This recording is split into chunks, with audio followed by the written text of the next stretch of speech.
আপনারা আমাদেরকে বলবেন। ওনার বড় ছেলে আছে, আমি তার তিনি যে জ্ঞান প্রচারের ওসিলা, যে কোনো একটা ওসিলাকে কেন্দ্র করে আল্লাহ তাআলা যেন মাফ করে দেন। এতটুকু দোয়া আছে। আবারও সবাইকে সালাম এবং মোবারকবাদ জানিয়ে আমার কথা শেষ করছি। এখন পরিবারের পক্ষ থেকে দীর্ঘ হয়তো কথা বলবে, তারপরে আমাদের জনাব আব্দুর রাজ্জাক, মৌলানা আব্দুর রাজ্জাক ভাই, আপনি কোথায় আছেন?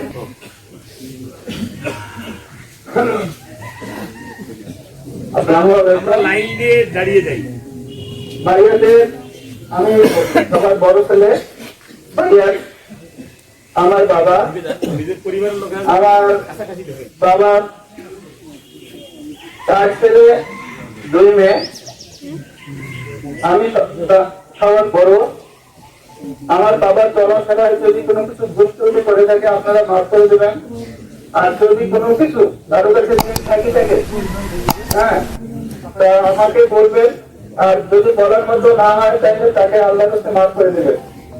এই বলে আমি আবারও সালাম করে শেষ করছি। আসসালামু আলাইকুম।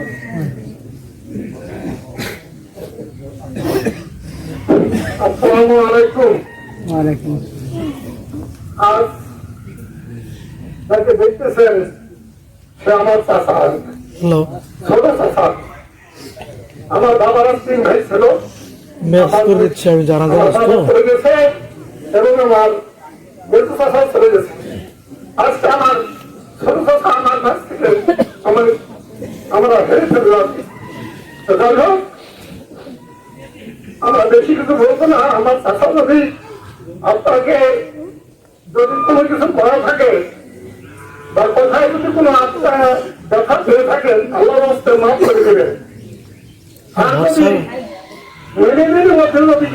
আচ্ছা যদি দিয়ে থাকেন আপনারা আমাদেরকে বলবেন। ওনার বড় ছেলে আছে, আমি তার আপনি যা বড়, আমরা পরিশোধ করার চেষ্টা করবো। এই বলে আমার বক্তব্য শেষ করলাম। আসসালামু আলাইকুম। সাহেব, আপনাকে আপনার সঙ্গে একসঙ্গে শিক্ষকেরা করছেন, আপনি কিছু ওনার বিষয় বলেন।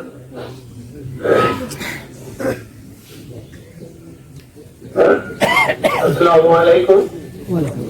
আজকে যে মাইয়ের আছে, আমি ধরা যায় আমরা একই সঙ্গে প্রথম শ্রেণী থেকে ইন্টার পর্যন্ত আমরা একসঙ্গে ছিলাম। তারপরে আমরা চাকরি জীবনে আসি।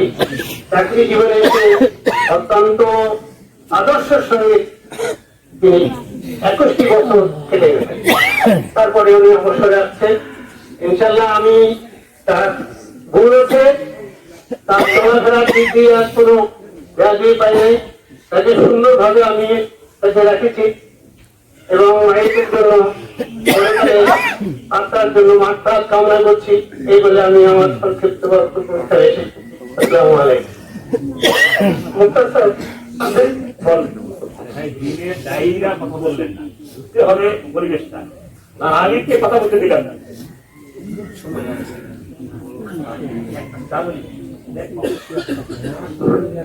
আসসালামু আলাইকুম।